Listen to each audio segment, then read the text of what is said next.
a lot of times we hear from students is that when they want to meet and network with people like yourself, but they just don't Yeah. know what value. But then all of a sudden, to your point, they have, if you can showcase, hey, I have this value, if I know how to use these tools, that becomes actually a value add to potential mentors. I don't find that any relationship lasts if it's one-sided. And that's why, mentoring mentee programs, it really comes down to the quality of the relationship and the chemistry.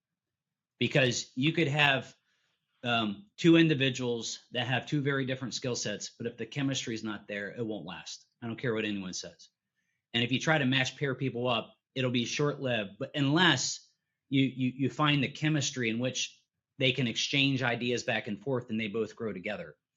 Sometimes it takes a few sessions together to figure that out, just like you're dating someone. And this is what I tell a lot of folks that want mentoring or coaching. Like, I want you to spend the time and write down, your past, and tell me what your future is. One, I guess, that people should realize, right, that the steps you might need to take to be successful in a role. So, like, the idea that you need a tutor, even though you're a graduate of college, is okay. And like that investment in yourself is actually a huge, like, don't, in a sense, don't falter on that, figure it out how this is going to go, Yeah. right? Yeah. I mean, I've always had to outwork everybody else because I always started from a disadvantaged place. But I always felt like the investment in myself was currency, just like putting money in the bank. It's an asset to you. Like, investing in yourself and putting yourself in situations, or in that case, hiring a tutor, it's a currency. It's knowledge that I'll have forever. I may forget some details over time, but I can hang with the best of them now. And it was an important skill set for me to survive the current situation. And I just refused to just give up and say, this is too hard. I just refuse. But a lot of that came from, I was literally hungry to that situation. So it was more of a fight or flight. But now, I mean, I'm fortunate from that perspective where I don't have to think about being hungry. But at the same time, I realize that's who I am. I know that you mentioned that you had worked with the current CEO of Johnson Controls way back when in GE times, right? So again, is that really where those opportunities come, of these networks where over time Well, they kind of fill out, and like, or maybe you didn't know them as well, but like, how did that no, kind of? I definitely knew him, but when I was brought into this company, it was through a headhunter, and it was a different division. And George was a fairly new CEO when I was coming in.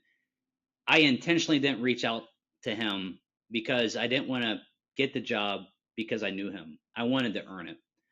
And and when I came on, of course, I reached out to him and I said surprise. So that was it was a good reunion. And but that one I didn't pull. But it doesn't mean I've not used relationships in the past make an introduction.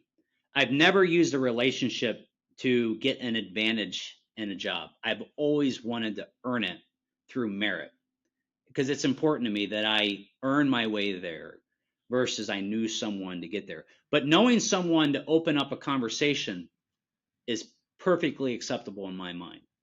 Because if you get the job because you know someone, but you're not qualified to be in the job, you'll quickly get exposed and then your career goes backwards. So I think you have to be Kind of thoughtful get about. your foot in the door, use it to get your foot in Yeah, the door, not necessarily to do those things. yeah, yeah. What two or three qualities do you look for in young professionals, or when you're hiring early, or when you think of early career talent, what are those two or three qualities that you look for? And then maybe along with that, in that first 6 months of the job, what do you think that someone should be focused on in their first 6 months of their first job?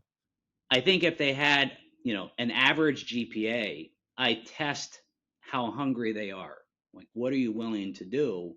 Like, what do you want to do, and how hard are you willing to work at it? And what can I help you develop on? And if they're really thoughtful about that, they're in like position A in my mind, because someone that is hungry to go do something, to tackle big challenges, and they have great aspirations, and they can work well with people, I'll invest in those people all day long. And I can name you dozens of examples where I've hired time and time again those type of folks, and they're now in super big jobs because they created a skill set or a muscle that they could reinvent and repeat, and they grew as a person, and but the foundation never really changed.